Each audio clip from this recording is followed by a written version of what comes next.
Hello வணக்கம். இது உங்கள் சிவி ஜோன். எல்லாரும் எப்படி இருக்கீங்க? இப்போ பார்த்தீங்கன்னா அந்த ரேங்கிங் டாஸ்க் ஸ்டார்ட் பண்ணிட்டாங்க. வெரி வெரி ஒஸ்ட் அப்படின்னு தான் சொல்லணும். என்னென்னா இந்த 3 ஜட்ஜில் பார்த்தீங்கன்னா ஒருத்தர் வந்து ஊமை, இன்னொருத்தர் வந்து காது கேட்காதவர்.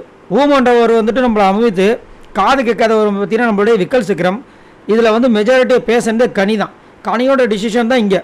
கனியோட அந்த டீமில் இருக்கிற சபரி ஃபஸ்ட்டு, அதே டீமில் அதாவது கொஞ்சம் இதுவாக இருக்கிற சுபிக்ஷா செகண்டு, தேர்டு வந்துட்டு கெமி, இப்படியே வந்து ஃபோர்த்து வந்துட்டு சாண்ட்ராவா, ஃபிஃப்த்து வந்து பிரஜனா.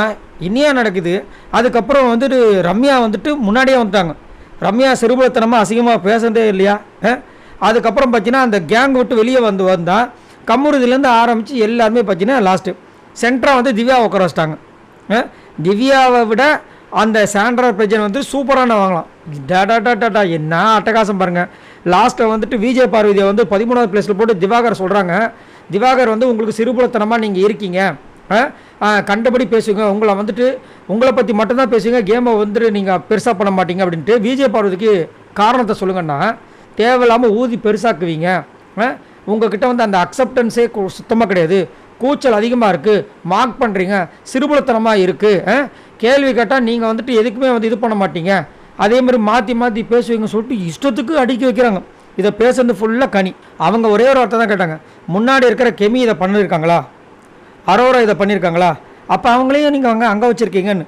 ஏன்னா கெமி பார்த்தீங்கன்னா இது வரைக்கும் 3-4 சண்டையில் போட்டிருக்காங்க, சின்ன சின்ன விஷயத்துக்காக வெடிச்சிருக்காங்க. அப்போ அது சிறுபுலத்தனம் தானே. அதே மாதிரி காமெடியை பண்ணுறேன்னு சொல்லிட்டு பேய் மாதிரி பண்ணுறேன்னு நிறைய விஷயங்கள் பண்ணியிருக்காங்க, அது சிறுபுலத்தனம் தானே. அப்போ அவங்களும் வந்து லாஸ்ட்டாக தான் வரணும், ஏன்னா அன்புக்கு அங்கே இருக்காங்க. ஆனால் நல்லா திட்டம் போட்டு சூப்பராக வந்துட்டு விஜய் பார்வதியை பழி வாங்கிட்டாங்க. இதில் என்ன ஒரு கொடுமைனா, ஜட்ஜில் இருந்த அமித் தவிர மீது எல்லாருமே வந்துட்டு விஜய் பார்வதிக்கு அகேன்ஸ்ட்டு. அமித்தும் பார்த்தீங்கன்னா காலையில் வந்து அவங்க வந்து விஜய் பார்வதி திட்டினாங்கல்ல, காலையில் வந்து அந்த கோர்ட்டுக்கு இந்த பக்கம் இடைவெளி விட்டு பண்ணணும், அதில் அவருக்கு உங்களுக்கு முட்டிக்கிச்சா, அவரும் ஆப்போசிட்டு முடிஞ்சு போச்சு. இதில் எஃப்ஜிஓ வந்து போட்டதே அமித் தான். இல்லைன்னா அமித்தும் பார்த்தீங்கன்னா 1ஆம் நம்பர் 2ஆம் நம்பரில் இருந்திருப்பார்.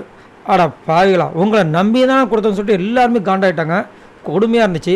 இதை பற்றி உங்களோட கருத்து சொல்லுங்கள். பாய் நண்பர்களே.